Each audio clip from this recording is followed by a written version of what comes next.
السلام علیکم ورحمۃ اللہ وبرکاتہ۔ امام علی علیہ السلام کی خدمت میں ایک شخص آیا اور عرض کرنے لگا، یا علی، خواب میں رسول اللہ صلی اللہ علیہ وآلہ وسلم کو دیکھنے کی کیا تعبیر ہے؟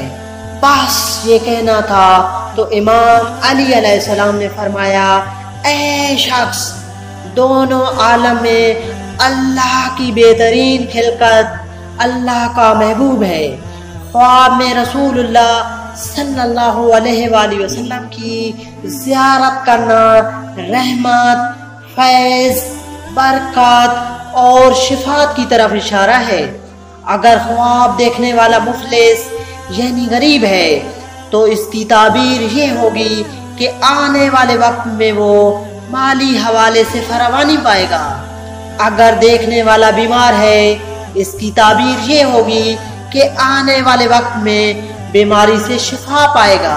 اگر دیکھنے والا کوئی حاجت رکھتا ہے تو اس کی تعبیر یہ ہوگی کہ اللہ کے کرم سے وہ دعا جلد قبول ہونے والی ہے۔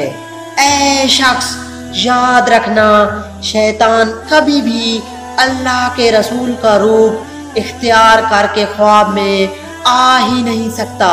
تو یہ یقین رکھنا کہ اگر اللہ کے رسول خواب میں آتے ہیں تو وہ خواب جھوٹا نہیں بلکہ سچا ہے۔